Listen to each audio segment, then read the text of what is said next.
জানি। আচ্ছা, মানে বাকি আছে এখনো। তার মানে বাকিদেরও একই রকম অবস্থা থাকবে প্রায়। আমার একটু মানে করুণ দুর্দশা চলছে, কারণ আমি একটা ঘরে ছোট পার্লার ওপেন করেছি, তো অনেকগুলো সাইডে আর কি ব্রেনটাকে দিতে হচ্ছে, ওই জন্য একটু একটু ফাঁকি আমার হয়ে যাচ্ছে।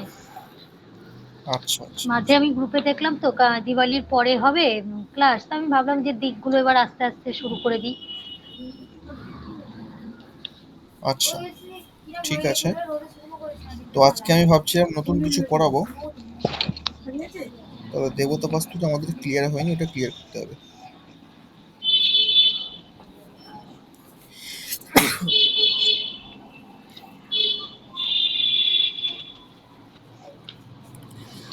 স্মরজিৎ বাবু কিছু লিখে পাঠিয়েছিলেন গ্রুপে।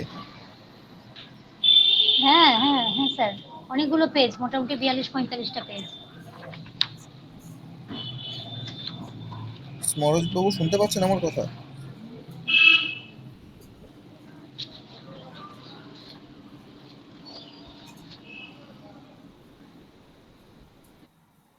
সে আমার কাজ পর্যন্ত হয়তো পৌঁছচ্ছে না।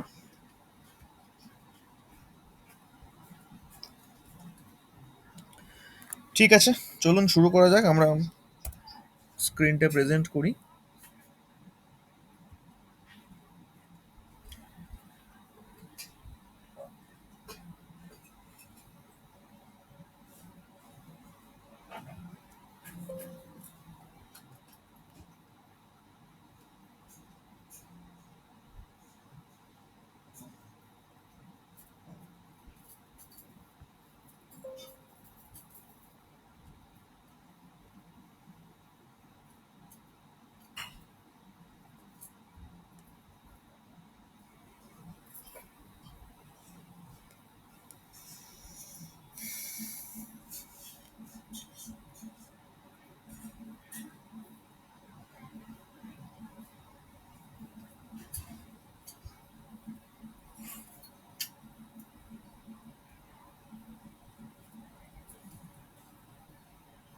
স্যার যেটা ইয়েতে এসেছে তো সেটা কিন্তু বেশিরভাগই ওই 45টি দেবতা নিয়েই, দেবতা মানে 45টি দিকের 45টি দেবতা, তাই নিয়েই সমস্ত হুম। মেসেজটা যে এসেছে, একটা গ্রুপে যে মেসেজ এসেছিল। ৪৫ দেবতার নাম আমি গ্রুপে দেবতা একবার পাঠিয়েছিলাম না, হ্যাঁ বাংলাতে? হ্যাঁ স্যার, হ্যাঁ স্যার, হ্যাঁ স্যার।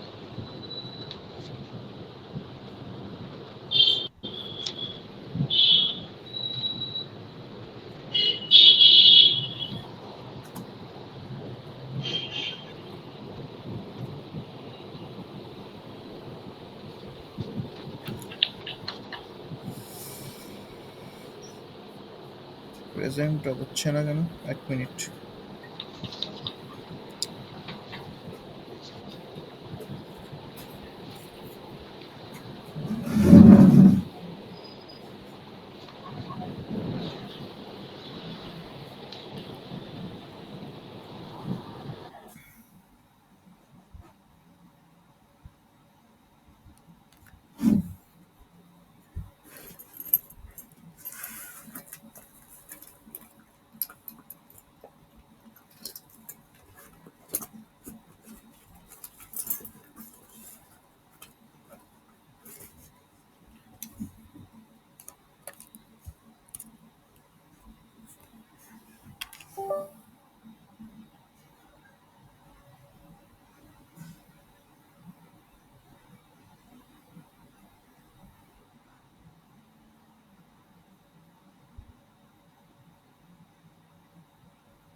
স্যার আপনি 45টি দিক এবং 45টি দিকে দেবতার সমস্ত কালারিং ইয়ে পাঠিয়ে দিয়েছিলেন তো ও গ্রুপে। সব দেওয়া ছিল? হ্যাঁ স্যার, দুটো ছবি ছিল কালার করা। 45টি দেবতা এবং তার দূত। আচ্ছা, এখানে আমার আমি এখান পাঠিয়ে থেকে দিচ্ছি মনে হয় হোয়াটসঅ্যাপ। ডিলিট হয়ে গেছে কিভাবে, আমি খুঁজে পাচ্ছি না ওই জন্যই।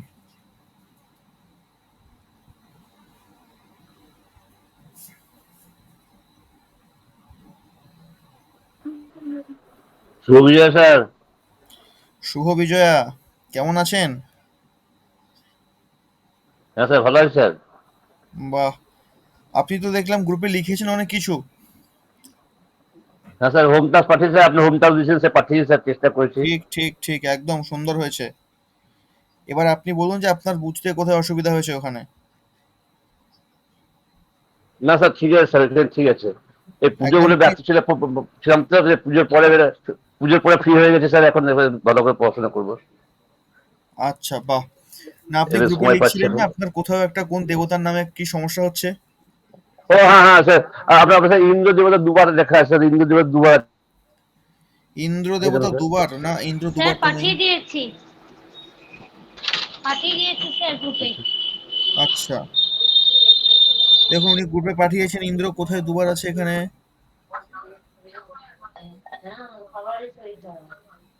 হ্যাঁ স্যার, আমি স্যার আপনার পাঠিয়েছি স্যার, আমার যে হোমওয়ার্ক পাঠিয়েছি আপনাকে স্যার। হ্যাঁ, আপনি হোমওয়ার্ক করে পাঠিয়েছেন, আপনি বলছেন না ইন্দ্র দুবার রয়েছে, আপনি বুঝতে পারছেন না। হ্যাঁ হ্যাঁ হ্যাঁ স্যার, হ্যাঁ। কিন্তু ইন্দ্র তো দুবার নেই। একবার স্যার, আচ্ছা, তাহলে আমার লেখাটা ভুল হয়েছে নাকি স্যার? বুঝতে পারি আপনি না স্যার। মানে ইন্দ্রকে একবার দুবার। আছে স্যার, একবার স্যার ই4 আছে স্যার, একবার ই4 আছে, ই4 এর সাথে ইন্দ্র আছে। ই4-এ? আর A7, হ্যাঁ ই4, ই4-এ তো ইন্দ্র নেই। সেটা ওই জায়গায় আমার ভুল হয়েছে ওই জায়গাটা। হ্যাঁ, ই4-এ ইন্দ্র নেই, ই3 ই3 জয়ন্ত, তাহলে লেখাটা ভুল হয়েছে আমার কিছু।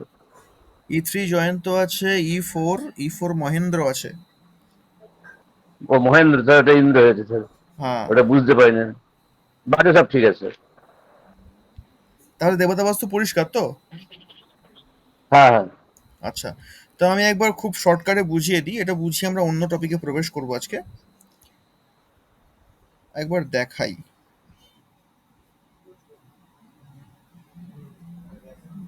আচ্ছা,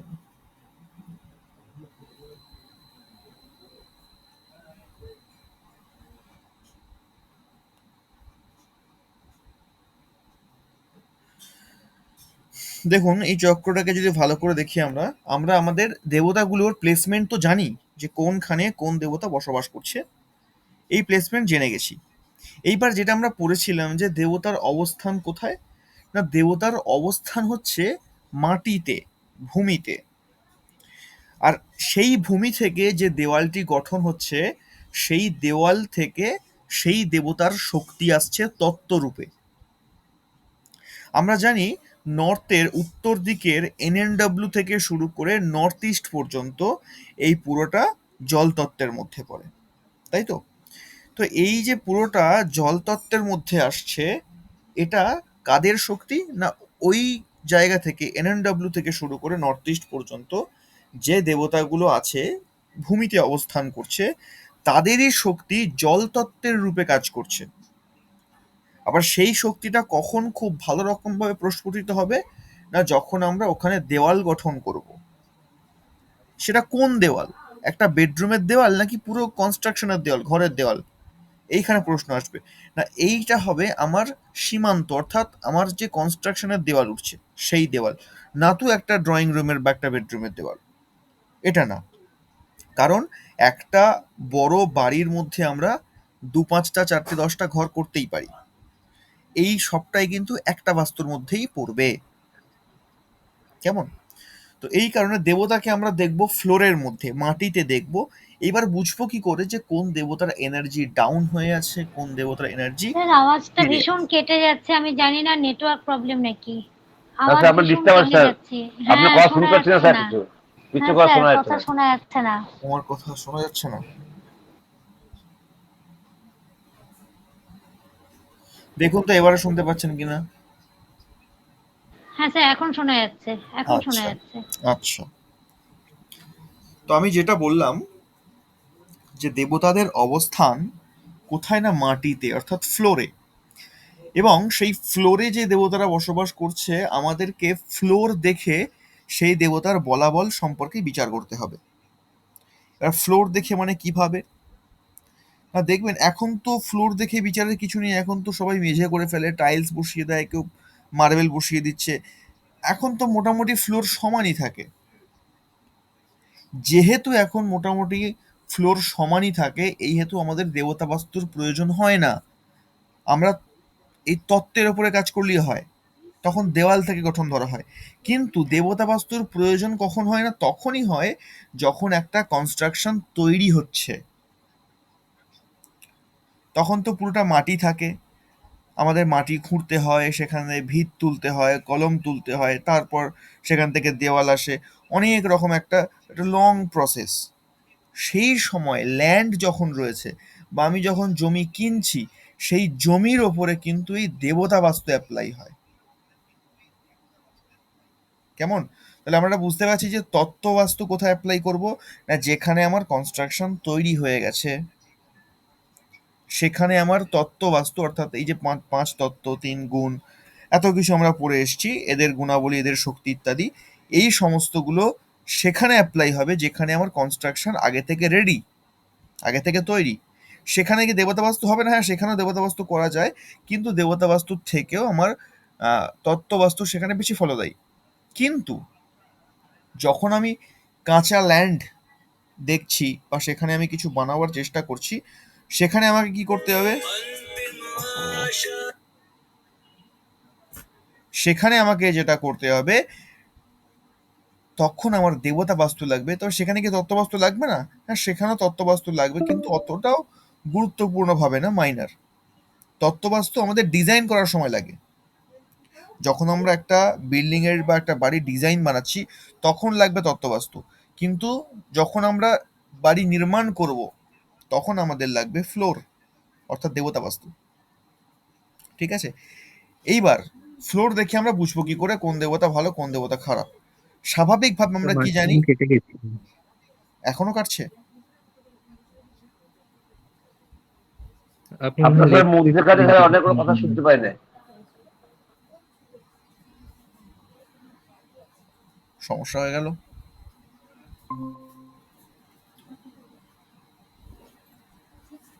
3-4 মিনিটের জন্য আপনি লেফট হয়ে গেছিলেন, ততক্ষণ শোনা যায়নি কিছু। আমি লেফট হয়ে গিয়েছিলাম?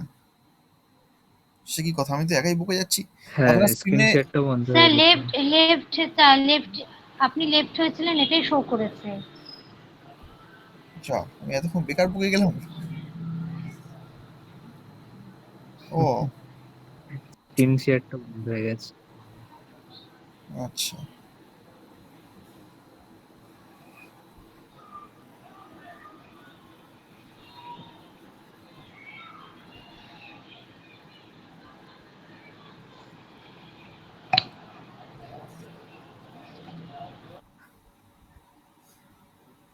দেখুন তো এবার ঠিক আছে কিনা। হ্যাঁ, হ্যাঁ দেখা স্যার, যাচ্ছে। ক্লিয়ারই তো শোনা যাচ্ছে। একদম ক্লিয়ার তো, ঠিক আছে। তো আমি যেটা মাঝখানে বললাম, যেটা আপনারা শুনতে পাননি, সেটা হচ্ছে আমরা দেবতা বাস্তু কখন প্রয়োগ করব আর কখন আমরা তত্ত্ববাস্তু প্রয়োগ করব, দুটোর বিভিন্ন সময় আছে। দুটোকে আমরা প্রত্যেক জায়গাতেই ব্যবহার করতে পারি, কিন্তু কোনোটার গুরুত্ব বেশি কোনোটার গুরুত্ব কম। যেমন যখন আমরা কোনো ফাঁকা জমি দেখতে যাচ্ছি বা জমি কিনতে যাচ্ছি বা সেখানে কনস্ট্রাকশন করতে যাচ্ছি, তখন আমাদের প্রয়োজন কিন্তু দেবতা বাস্তু, বিশেষভাবে প্রয়োজন।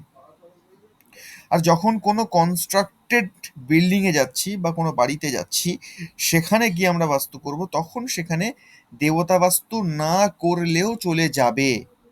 কিভাবে? না, সেখানে দেবতা বাস্তু অতটাও অ্যাপ্লিকেবল হবে না, একটাই কারণ, সেটা হচ্ছে সেখানকার ফ্লোরগুলো বেশিরভাগ জায়গাতে ফ্লোরগুলো সমানই থাকে, উঁচু নিচু ইত্যাদি খুব একটা থাকে না। তার কারণ এখন মানুষ মেঝে করে নিচ্ছে, টাইলস বসিয়ে নিচ্ছে, মার্বেল বসিয়ে নিচ্ছে, যার দরুন সমানই থাকে।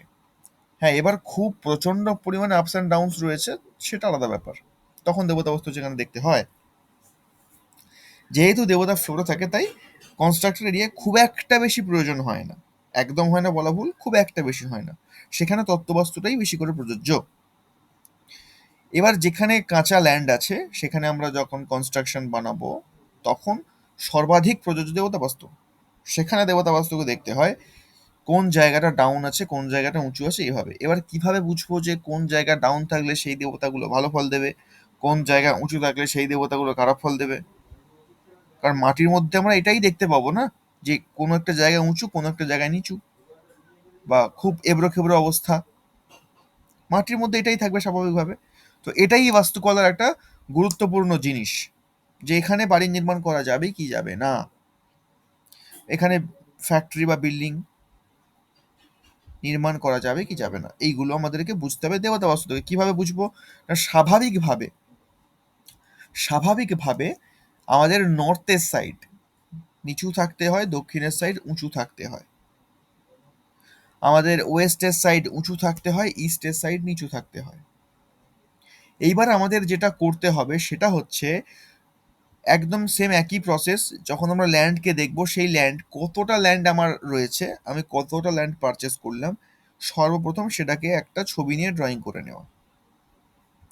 এইবার যখন আমি ড্রয়িং করে ফেললাম, ড্রয়িং করলে পুরো মাপটা আমি পেয়ে গেলাম। মাপটা পাওয়ার পর আমাকে কি করতে হবে, আমাকে ঠিক সেভাবেই যেরকম আমরা ড্রয়িং করে চক্র বসে গ্রিডিং করি এখানেও তাই গ্রিডিং হবে। কিভাবে হবে না, ফাঁকা ল্যান্ডের ওপরই গ্রিডিং হবে।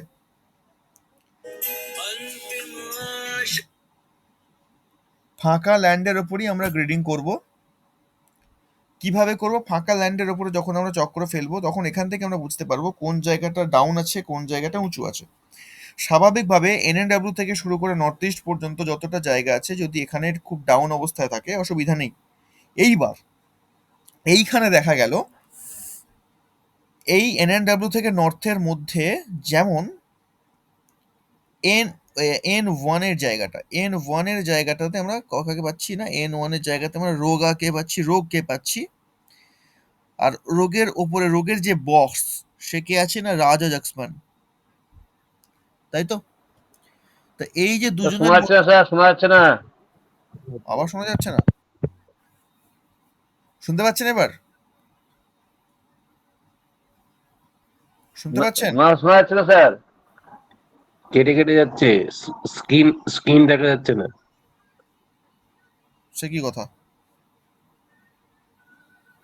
এবার আমি কোথায় যাই? স্যার অন্য ক্লাসগুলোতেও তাই হয়, গল্পের সময় বেশ সুন্দর শোনা যায় আর ঠিক পড়ার সময় শোনা যায় না। চণ্ডীর ক্লাসেও তাই দেখেছি, গীতার ক্লাসেও তাই দেখেছি যে স্যারের সঙ্গে যখন কথা বলি আমরা তখন ঠিক শোনা যায়। আর যেদিন ডিস্টার্ব হয় আর কি, ওনারও সব দিন নয়, হঠাৎ হঠাৎ। মুশকিল হয়ে গেল। তার মানে কি আজকে স্যার গল্প? আমি ইয়ার্কি করলাম কিন্তু। না না সেটা না, আমি বলছি তার মানে কি আজকে গ্রহরা বলছে গল্প করো ক্লাস করিও না? হ্যাঁ স্যার, অন্য অন্য ক্লাসগুলোতেও তাই হয়, গল্প করার সময় বা কথা, গল্প মানে আড্ডা নয়, যেই ডিস্টার্ব নিয়েই যখন কথা বলা হয় তখন শোনা যায়। ঠিক যখন আর কি ক্লাসটা শুরু হয় তখন এই পুজোর ক্লাসেও তাই হয়েছে এরকম কয়েকবার।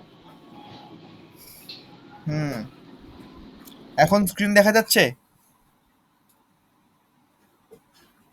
স্ক্রিনও দেখা যাচ্ছে, এখন শোনাও যাচ্ছে, আবার পড়া শুরু হলে তখন যাবে কিনা শিওর না। আচ্ছা,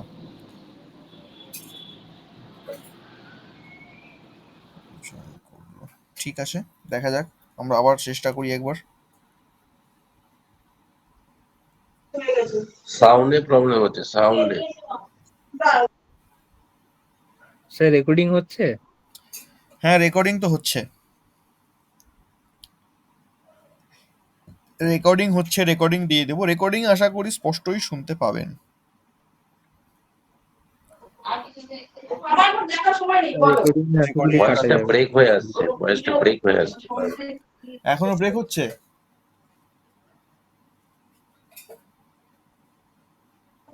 মনে হচ্ছে যেন অনেক দূর থেকে আসছে। আমি তো একদম কাছে আছি।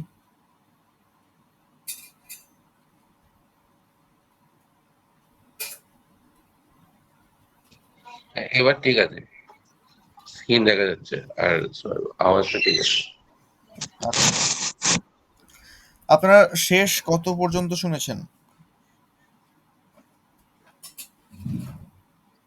ফাঁকা ল্যান্ডের চারদিকে মানে ল্যান্ড জায়গা আপনার কিনে নর্থ সবই শোনা নিচু, গেছে স্যার, একটু ইস্ট ব্রেক করে নিচু। করে শোনা যাচ্ছে।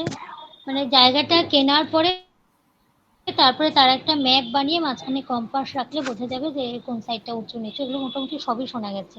ওই একটা সময় আপনি বললেন যে ওয়েস্ট সাইডটা একটু উঁচু রাখা উচিত, ইস্টের সাইডটা একটু নিচু দেখা উচিত, তারপরের লাইনটা আমি যেমন একটুও শুনতে পাইনি।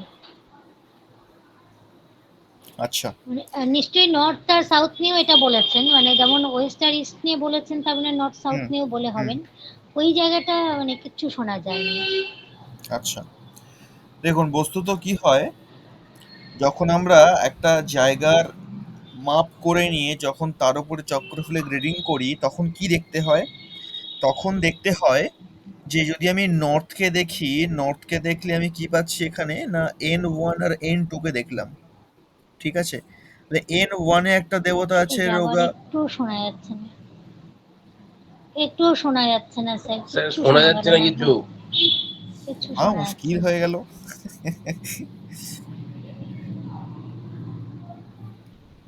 ইকো ইকো হয়ে যাচ্ছে স্যার। ইকো হচ্ছে এখনো? এই যে কি সুন্দর শোনা যাচ্ছে, এখন ঠিক আছে আবার। দেখছেন তো, নর্মাল সময় কি সুন্দর শোনা যাচ্ছে, যেই ক্লাস শুরু হচ্ছে অমনি।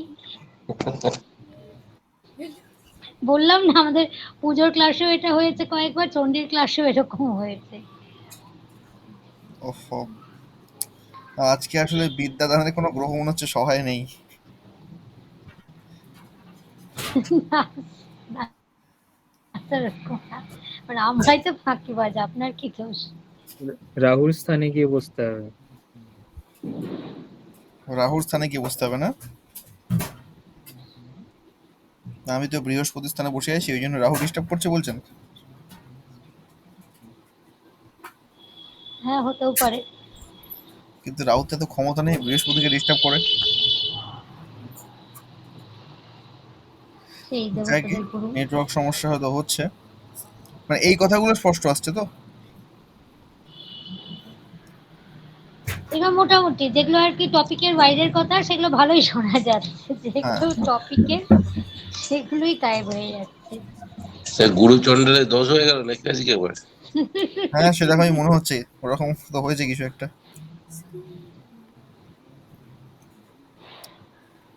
এগুলো যাক গে, কিন্তু আমরা ভেঙে চুরে হলেও মোটামুটি শোনা যাচ্ছে, কিন্তু আপনি যখনই বলুন। হ্যাঁ ঠিক আছে, বুঝতে পেরেছি। আচ্ছা, এক কাজ করি, আমরা না 5 মিনিট পর আবার পড়াশোনা স্টার্ট করবো, এখন যে যার মতন বলে যান। এই যে এবার আপনারাই বুঝতে এই যে পারছেন ঠিক কিরকম কথা বললেন পড়াবো। আবার সেই রকম হয়ে গেল। এই তো বললাম যে টপিকের কথা চলে আসলে পরে তখন গায়েব হয়ে যাচ্ছে আবার। ম্যাজিক মনে হচ্ছে।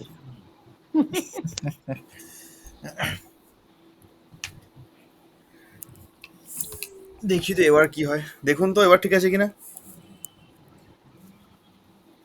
হ্যাঁ স্যার, এমনিতে তো শোনা যাচ্ছে ভালো, এবার মেন টপিকে আসলে বোঝা যাবে। না, মেন টপিকে স্যার আসবো দুটো না, কথা বলুন দেখবো, তারপর বুঝতে পারবো। আচ্ছা, মেন টপিকে যাবো না, মেন টপিকে আমরা ফিরবো 5 মিনিট পরে। এখন যে যার মতন একটু গল্প করি, দেখি কি হয়। হ্যাঁ স্যার, আপনার পুজোর অভিজ্ঞতাটা বলুন। আমরা তো জেলাগুলোতে মোটামুটি করেছি, আপনারা তো কলকাতার পুজো দেখেছেন। না, কলকাতায় আমি এবছর ছিলাম না, আমি ছিলাম মুম্বাইতে। বাহ। তো ওখানেই পুজো কাটালাম, পুজো ছিল আমার ওখানেই। বাহ। ওখানেই বেশ কাটলো, ষষ্ঠী থেকে দশমী পর্যন্ত খুব ভালো। আমার পুজোটা আসলে ছিল যে টাটা গ্রুপ আছে না, টাটা আচ্ছা, গ্রুপের পুজো এটা। এবার সবাই শুনতে পাচ্ছেন তো, কি সুন্দর পরিষ্কার পরিচ্ছন্ন আওয়াজ শোনা যাচ্ছে। এবার আশা আপনি করি পুজো সবাই করতে বুঝতে গেছিলেন? পারছে। হ্যাঁ, পূজা করতে বাহ। গিয়েছিলাম। তো টাটা গ্রুপ বলতে ওটা বস্তুত দেখতে গেলে রতন টাটারই পুজো। রতন টাটা গত বছর মারা গেছেন, তো ওনারই হ্যাঁ, যারা আছেন আর কি, ডাইরেক্টররা যারা আছেন, যারা উচ্চপদস্থ কর্মচারীরা আছে, তারাই এটা আয়োজন করে, তারাই করে এটা। তো সেখানেই ছিলাম, দারুণ বেশ অভিজ্ঞতা ভালোই স্যার। কাটলো। হ্যাঁ, অভিজ্ঞতা তো খুব ভালো, সেই অভিজ্ঞতা খুবই ভালো। তাহলে স্যার আপনি প্রতি বছর যান নাকি স্যার? আপনি প্রতি বছর যান এখানে? না, প্রতি বছর না, আমি এবছরই প্রথম গেলাম। এবছরই প্রথম গেলাম। রয়্যাল দেখি ব্যাপার দুর্গা পুজো স্যাপার না, করবে। রতন টাটা নিজের পুজো মানে সেটা একটা রয়্যাল ব্যাপার। হ্যাঁ, রয়্যাল ব্যাপারই। মোটামুটি প্রতিদিনই প্রায় কোনো না কোনো ভিআইপি আসতে থাকে। যেরকম এবছর এসেছিল আহ, আমাদের এসবিআই এর গভর্নর। তারপর আরো এসেছে যাদের সঙ্গে সেই আলাপ হয়েছে বা আলাপ করিয়েছে, তাদের সঙ্গে আলাপ হয়েছে। এবার সবাইকে তো চেনা সম্ভব না, পূজার মধ্যে আলাপ করা সম্ভব না। সেই সেই তো অনেকেই আসতেন, সকাল সন্ধ্যা করে আসতেন, বসতেন, ঘুরে যেতেন, প্রসাদ নিতেন, পুষ্পাঞ্জলি দিতেন। তো এভাবেই হয়। যাদের মনে হলো পরিচয় করবে, এসে আসছে, প্রণাম করছে, চলে যাচ্ছে। বা কেউ বললো আমি অমুক জায়গার লোক, আমি ওখানকার এই পদে আছি, নিজে থেকেই পরিচয় দিল, তখন পরিচয় হলো। তো এরকম অনেকে আসেন, পরিচয় দেন না, তো সে কোনো একটা বড় জায়গায় আছে, কোনো ভিআইপি হবে, সে পরিচয় জন্য চলে গেল সেই সাধারণের মতন। আর কেউ এসে পরিচয় দিল, তাকে চিনলাম, তাকে জানলাম। তো সেই এরকম তো সব মিলিয়ে একটা সুন্দর অভিজ্ঞতা। খুব ভালো লাগলো, ভালো কাটলো সেই 5টা দিন। একটু মুম্বাইটাও ঘোরা হলো, দেখা হলো, এই আর কি। বাহ, বাহ, সেই তো। আপনাদের কলকাতায় কেমন লাগলো? কলকাতার পুজো কেমন ছিল? জল শুকিয়েছিল না নৌকো করে ঘুরতে হয়েছে? স্যার ওখানে কি কি দুর্গা পুজো করতে গেছিলেন? হ্যাঁ, বোম্বেতে কি দুর্গা পুজো করতে গেছিলেন? হ্যাঁ, দুর্গাপূজা করতেই গিয়েছিলাম। বাহ বাহ। একা? না, একা না, আমাদের টিম ছিল। আমাদের 5 জনের টিম ছিল, 5 জন মিলে আমরা গিয়েছিলাম। আমাকে দেওয়া হয়েছিল পুজোর দায়িত্ব এবার ওই কলকাতার এই বিরাটি বিরাটি সার্বজনীনের। তো আমি নিইনি। আমাকে বলা হয়েছিল মেন আসনে বসা। তো একটা পুজো না দেখলে পরে আমি আমরা শিখছি তো অনেকদিন ধরেই শ্রী শ্রী চণ্ডীর সঙ্গে যুক্ত, এবং ওই দিক দিয়ে ওই ইভেন্টের সঙ্গে করেছি। তো এই রিস্কটা আমি নিতে পারবো না। তার উপর আমাদের যিনি স্যার আর কি, অর্ণব স্যার আমাকে ডাইরেক্ট পারমিশন দেননি। এবার গুরুর অনুমতির বাইরে আমি কোনো মতেই এটা করতে পারি না। ঠিক। হ্যাঁ, অ্যাসিস্ট করাই যায়, সাইডে সাপোর্টিং মন্ত্র অবশ্যই পড়া যায়। তো আমি কোনো মতেই স্যার আমি বলেই দিয়েছি যে আমি গুরুর আদেশ পাইনি বলে আমি মেন আসনে বসতে পারবো না। তার উপরে মায়ের দৃষ্টিদান এবং চণ্ডীকে মানে যখন সন্ধ্যের সময় চণ্ডীকে আবাহন, চণ্ডীর বিসর্জন বা চণ্ডীর সেই মুহূর্তের সাময়িক বিসর্জন, সেগুলো খুব সেন্সিটিভ। সঙ্গে মায়ের দৃষ্টিদান সপ্তমীর দিনের। আমি তো অনেক বছর ধরে পাড়ার পুজোর সঙ্গে যুক্ত। মোটামুটি জোগাড় করতে করতে এখন ওই ছোটোখাটো আর কি ওই খানিকটা খানিকটা আর কি আয়ত্তে চলে এসেছে। তো এই ব্যাপারগুলো খুব সেন্সিটিভ হয়, এবং সেটা প্রচণ্ড নিষ্ঠার সঙ্গে। মা তো আসেনি, প্রত্যেকটা পুজো মণ্ডপে মায়ের অংশ আসেন, মা আসেন, এইটুকুটা আমি অন্তত আমরা খুব ভালো করে এত বছরে বুঝে গেছি। মানে পৃথিবীতে যত বড়ই নাস্তিক হোক, মা দুর্গার সামনে গেলে তার মাথা কত প্রসেসে নিচু হবে। যত বড় নাস্তিক হোক, আমি তো অনেক ধরনের মানুষকে আমরা দেখি মণ্ডপে। আর শুধু তাই না যে আমি অনেক জ্ঞানী, এটা বলতে চাইছি না স্যার। যেরকমই মানুষ আসুক সারা বছরে তাদেরকে যতটা নাস্তিকপনা তাদের মধ্যে দেখি, কিন্তু মার সামনে গেলে পরে অত প্রসেসে তাদের দেখি মাথাটা বা চোখটা অটোমেটিক। অনেকেই প্রণাম করতে লজ্জা পায় বা কিছু, কিন্তু মার সামনে গেলে পরে মাথাটা নিচু হয়। ওই যে ঠিক। ঘটস্থাপন যে ব্যাপারটা, স্যার ওখানে তো মার আগমন হয়। আপনি তো আসনে বসেছেন, আপনি তো খুব ভালো করে বুঝতে পেরেছেন। ঠিক, এটা অন্তত একদম ইয়ের ভিতরকার সময় তো অনুভবের ব্যাপার। স- একদম সন্ধ্যের সময় তো কোনো কথাই না, হুম। আসবেনই মা। সন্ধ্যের সময় তো একদম মানে আমার তো মাসির বাড়িতেও বাসন্তী পুজো হয়, আমাকে ওখানেও থাকতে হয়, পুরো পুরো পুজোটাই থাকতে হয়। স্পেশালি সন্ধ্যের সময় আমাকে শুধু মন্দিরে তোলে মাসি। একেবারে বুঝতে পারা যায়, পুরো লোমকূপ ওই সময় পুরো আমাদের শরীরের মধ্যেই একটা আলাদা অনুভূতি হয়। ঠিক, ঠিক, ঠিক, তখন বোঝা যায় মা আসে। ঠিক। আচ্ছা, এবার সব স্পষ্ট শুনতে মা পাচ্ছেন? আসে, স্পষ্ট শোনা যাচ্ছে। আবার টপিকে যাবেন, আবার হ্যাঁ দু হ্যাঁ একটা সেই স্পষ্ট আমি শোনা যাচ্ছে। নিচ্ছি। এবার এবার একটু দেখা যাক, টপিকে টপিকে প্রবেশ করে দেখা যাক। একদম। হ্যাঁ হ্যাঁ আচ্ছা, তো আমরা যেখানে ছিলাম সেটা হচ্ছে, আমরা ল্যান্ডে ছিলাম। ল্যান্ডের আমরা আহ, ভালো খারাপ বুঝবো কিভাবে? ল্যান্ডের ভালো খারাপ আমরা তখনই বুঝতে পারবো যখন একটা ল্যান্ডের ছবি নিয়ে বা ড্রয়িং নিয়ে আমরা তার মধ্যে চক্র ফেলে রিডিং করব। তো দেখা গেল N1 আর N2 এই দুটো জায়গায় দুটো আলাদা আলাদা দেবতা বসে আছে, ঠিক আছে? তো এইবার ওদের যে আহ, ওপরে আছেন যে দেবতা সেটা হচ্ছে রাজা জাক্সমান, মানে N1 আর N2 দুটোকেই একটা দেবতা দেখছে রাজা জাক্সমান, আবার N1 এ একটা আলাদা, N2 তে একটা আলাদা। এই যে তিনজন একই জায়গায় বসে আছে, এ দেখা গেল যে রাজা জাক্সমানের জায়গাটা একটু বেশি ডাউন হয়ে গেছে। ভালো করে বুঝবেন, রাজা জাক্সমানের জায়গাটা একটু বেশি ডাউন হয়ে গেছে, তার তুলনায় রোগা এর জায়গাটা একটু আপ, একটু ডাউন। তখন বোঝা গেল এখানে যে রাজা জাক্সমানের পাওয়ারটা নিচের লেভেলে আছে আর রোগার পাওয়ারটা ওপরের লেভেলে আছে। কেন? না, কারণ হচ্ছে উত্তর দিককে আমাদের ডাউন রাখতে হবে, তাই তো? এবার সেটা কোথা থেকে? সেটা ব্রহ্মস্থান থেকে। ব্রহ্মস্থান থেকে যখন আমরা উত্তরের দিকে যাচ্ছি তখন আমরা কি করব না, ডাউন করব, কিন্তু সেটা স্লোপিং হয় না, সেই স্লোপিং এর মতন আমাদের ডাউন করতে হবে। কোথাও খুব বেশি ডাউন, কোথাও খুব বেশি উঁচু, এমনটা না। এমন ভাবে করলে এনার্জি আপ ডাউন করবে। এই জন্য আমাদেরকে খুব স্লোলি যেতে হবে। মানে একটা জলকে যদি আমরা ব্রহ্মস্থানে ছেড়ে দিই, সেই জলটা গড়িয়ে গড়িয়ে গড়িয়ে গড়িয়ে উত্তর দিকে যাবে, কিন্তু এই গড়ানোর সময় সে কোথাও কোনো বাধাপ্রাপ্ত হবে না। খুব স্মুথলি, সহজভাবে, সরলভাবে, কোনো বাধা ছাড়াই পৌঁছে যাবে শেষ প্রান্তে। যদি এই জিনিসটা করে দিতে পারি ভূমির মধ্যে, মাটির মধ্যে, তাহলে দেবতাগুলো ব্যালেন্স। ঠিক আছে? এইবার কিছু কিছু বিল্ডিং দেখবেন কমপ্লিট হয়নি, মানে ফ্ল্যাট বাড়ির ক্ষেত্রে এটা হয়ে থাকে। বিল্ডিং স্টার্ট স্যার হয়েছে, জলটাকে কি করে এই ব্যবস্থাটা করবো স্যার? না না, আমি জলকে জলটা নর্মাল দিয়ে দিয়ে?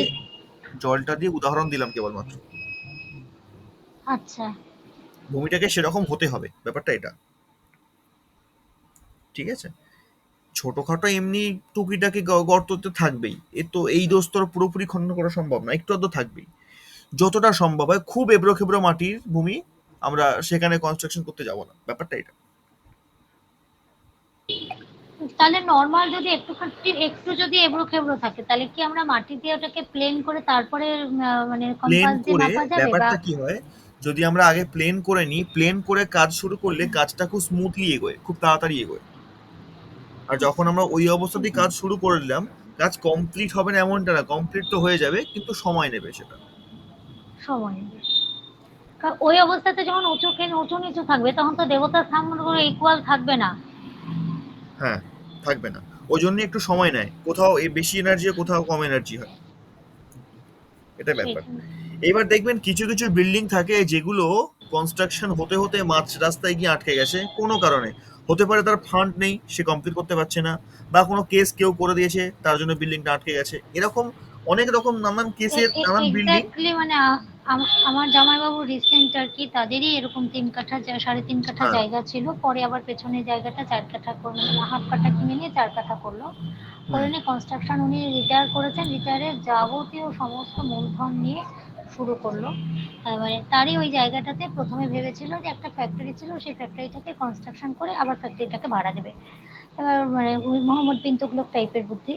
হঠাৎ করে ওই চিন্তা করার পরে বা নিজেরাই মনে মনে ঠিক করেছে না, এটা একটা কনস্ট্রাকশনের রূপ দিয়ে দিই, তাহলে সেইভাবেই আবার পারমিশন করে শুরু করেছে। আমরা প্রথম থেকে জানুয়ারি থেকে বলছি যে অ্যাড দিয়ে দে, তাহলে দেখ অ্যাড দেখে দেখে তোর লোক তোকে বুকিং করবে, তোর কিন্তু মাঝখানে কিন্তু তোকে আর থামতে হবে না। একদমই কিছু করলো না, গাড়লপনা করলো, এই মুহূর্তে পুরো কাজটাই অর্ধেক হয়ে থেকে গেছে। হুম, ওই যে জায়গাটা হলো আপনি যেটা বললেন যে প্লেন করা হয়নি, যেটা ভাড়া ছিল কি না, ভাড়া আছে ঠিক আছে, তারপরে যখন ওই জায়গাটা ভাড়াটা হলেও কিন্তু এবড়ো খেবড়ো, পেছনের দিকে অনেক এবড়ো খেবড়ো ছিল। যতটা জায়গা ভাড়া ছিল ততটা জায়গা ঠিক আছে, সেটাও ছিল স্টিল ফ্যাক্টরি ভাড়া। স্টিল ফ্যাক্টরি থাকা মানে ওখানে স্যার কোনো মতেই ইকুয়াল হবে না। হ্যাঁ, এই ওটাই জায়গাটা ব্যাপার আর ফ্যাক্টরি কি। মেশিনপত্র সেখানে একরকম। হ্যাঁ, ওটা তো সেটাই। ছিলই। এইবার তার মূল যে কারণটা, যেটা কনস্ট্রাকশন হতে হতে থেমে যায়, তার মূল কারণ হচ্ছে যখন প্রথম মাটি খোঁড়াটা সাউথ ওয়েস্ট থেকে শুরু হবে। সাউথ ওয়েস্ট মানে আচ্ছা, কোন জায়গাটা? সাউথ ওয়েস্ট মানে S8 আর W1, এই জায়গা থেকে শুরু হবে। অর্থাৎ পিত্র, W1 এ কে আছে না পিত্র আছে, এই পিত্র আর S8 বা S7 এই জায়গা থেকে যখনই আমার প্রথম ভিত খোলা বা কলমের জন্য হোক, সেটা ভিতের জন্য হোক, যার জন্য হোক না কেন, মাটি খোলা শুরু হলো বিল্ডিং তৈরি করার জন্য, 100% জেনে রাখবেন সেই বিল্ডিংটা জীবনে কোনোদিন কমপ্লিটই হবে না। কি কারণ অবস্থা! প্রথম যে এনার্জি, অর্থাৎ যে দেবতাগুলো স্টেবিলিটিকে ধরে রাখবে, সেই দেবতাকেই আমরা ক্ষতি করে ফেললাম প্রথমে। কারণ ওই দেবতার জায়গা যদি উঁচু না থাকে, তাহলে ও কিন্তু সেই স্টেবিলিটিকে ধরে রাখতে পারবে না। ওতে সেই শক্তি আমরা এমনিতেও এমনিতেও তো এটা এমনিতে যখন আমরা বাড়ির বাস্তুতে দেখি তখন এটা তো এমনিতে পিতৃস্থান। হ্যাঁ, অবশ্যই পিতৃস্থান তো বটে, পিতৃ দেবতা আছে বলেই পিতৃস্থান। পিতৃপুরী, হ্যাঁ হ্যাঁ, পিতৃস্থান। তো সেই পিতৃ তাহলে দেবতার ওখানে জায়গাতে যখন প্রথমে আমি, খুঁড়ে ফেলে তো পিতৃদেবতাকেই আমরা হলো মানে অক্ষুণ্ণ করে দিলাম। হ্যাঁ, তো এই কারণের জন্য যে বিল্ডিং বা যে কনস্ট্রাকশন আমরা এই পিতৃ জায়গা থেকে মাটি খুঁড়ে স্টার্ট করব না, সেই বিল্ডিং কখনো কমপ্লিটই হবে না।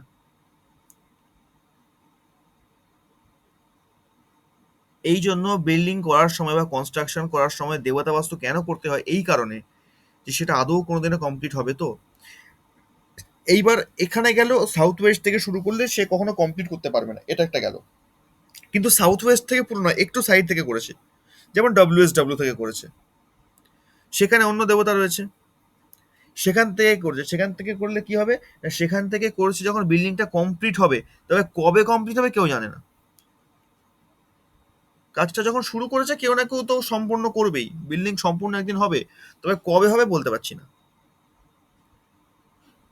10 বছর, 12 বছর, 20 বছর, 50 বছরও লাগতে পারে, আরো বেশি লাগতে পারে। ওয়েস্টের দিক থেকে যখনই কোনো বিল্ডিং স্টার্ট হবে, তখনই জানতে হবে সেটা কবে কমপ্লিট হবে কেউ জানে না। অগ্নিকোণের দিক থেকে যদি কোনো বিল্ডিং আমরা স্টার্ট আপ করি, অর্থাৎ অগ্নিকোণে প্রথম খোলা হয়েছে মাটি, অগ্নিকোণে প্রথম যদি খোলা হয়ে থাকে, এর মানে জানতে হবে বিল্ডিং তো কমপ্লিট হয়ে যাবে, সেটা নিয়ে কোনো প্রবলেম না, কোনো সমস্যা নেই। কিন্তু সমস্যাটা কখন হবে না, সমস্যাটা হবে পরবর্তীতে। কিরকম না, একটা সমস্যা প্রথম দিকে দেখা যেতে পারে, যেটা সবার ক্ষেত্রে দেখা যায় না, যদিও কিছু কিছু ব্যক্তির ক্ষেত্রেই দেখা যায়, মানে 50% ধরতে পারি আমরা। অগ্নিকোণে গর্ত খুলে স্টার্ট করলে বেশ কিছুটা টাকা, অনেকটা টাকাই বলতে পারি, যেটা বেকার খরচা হয় এই বিল্ডিং কনস্ট্রাকশন করতে গিয়ে, যেটা খরচার কোনো প্রয়োজনই হয় না, সেইখানে আমাদের টাকাটা ফেসে যায়, ঢুকে যায়, যদি অগ্নিকোণ থেকে স্টার্ট করি।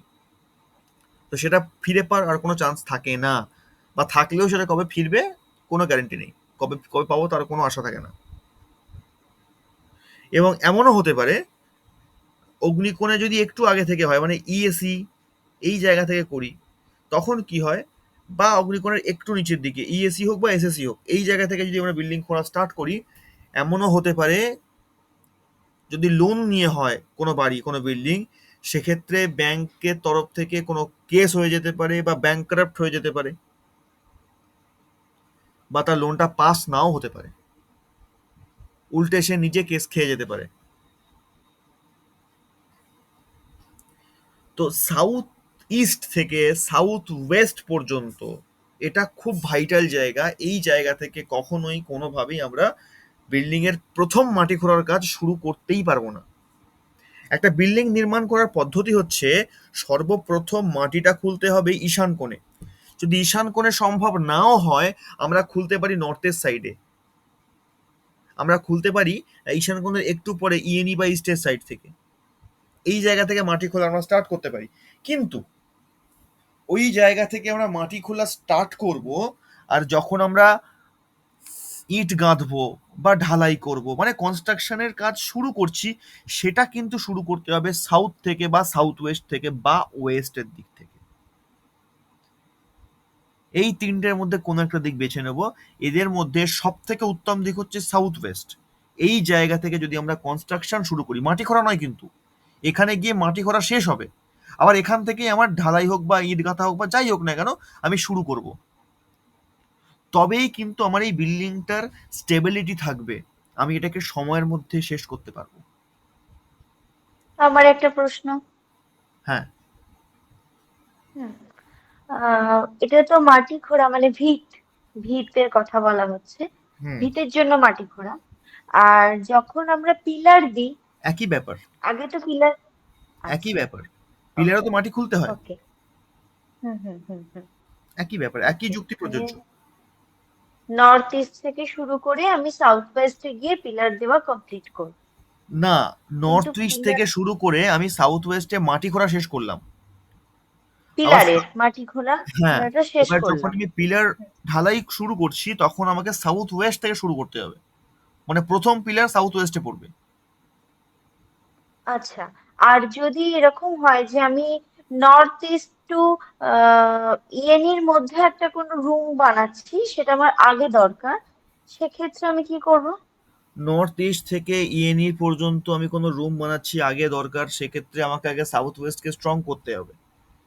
নয় আমাকে সাউথ ওয়েস্টে কোনো না কোনো একটা ছোট্ট খুঁটি হলেও আমাকে সেখানে পুঁতে দিতে হবে, মানে উঁচু, মানে যে বিল্ডিংটা আমি আচ্ছা বানাচ্ছি বা যে ছাদটা বানাচ্ছি তার থেকে যেন সেটা উঁচু হয়। আচ্ছা, তাহলে তখন যদি পিলার আমার নাও খোঁড়া হয় হ্যাঁ, পিলার যদি সাউথ নাও ওয়েস্টে। খোঁড়া হয় সেখানে আমার দু চারটে খুঁটি এরকম লম্বা লম্বা খুঁটি, যেটা ওই কনস্ট্রাকশনের ছাদের থেকে একটু হলেও উঁচু হবে, সেরকম কিছু দিয়ে আমি ব্যালেন্স করতে পারি। খুব উপকার হলো। ঠিক না আছে। হলে কি হয়, অনেক সময় লেগে যায় কমপ্লিট হতে, বিভিন্ন রকম বাধা আচ্ছা আসে। আচ্ছা, তো আমার কাল থেকেই একটা রুম শুরু হচ্ছে ইয়েনিতে। তো তাহলে আমাকে আগে সাউথ ওয়েস্টে একটা, ওর থেকে একটু হাইটে বেশি কোনো খুঁটি বা বাঁশ কিছু পুঁতে দিতে হবে, তাই তো? হ্যাঁ, আচ্ছা।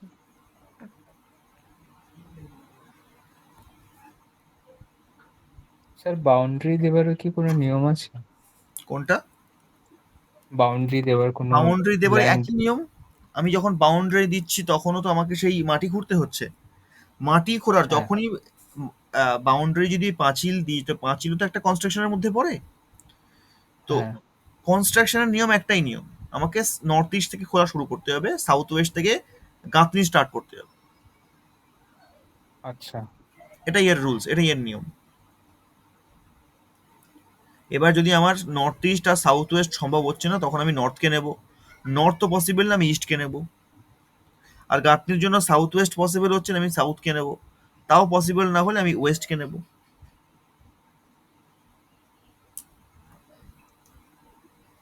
ঠিক আছে, এইভাবে আমাদের কি বিচার করে চলতে হবে। মোট কথা হলো, সাউথ ওয়েস্ট, ওয়েস্ট আর সাউথ এটা কখনোই কোনো অবস্থাতেই ডাউন থাকবে না, এদেরকে ডাউন রাখা উচিত না। সেটা মাটি থেকে হোক, মাটিতে তো থাকবেই না। যদি ওপরে আমার কনস্ট্রাকশন হয়ে গেছে, আমার ছাদেও যদি এই প্রবলেম থাকে, তা হলেও কিন্তু প্রবলেম থাকবে, স্টেবিলিটি আসবে না। সেটা তিনটে দিক আরেকবার বলুন, সাউথ ওয়েস্ট, ওয়েস্ট। যদি আমার সাউথ ওয়েস্ট থেকে গাঁথনি শুরু না করতে পারি, আমি সাউথ থেকে করব। সাউথ থেকে শুরু করতে না পারলে ওয়েস্ট থেকে করব।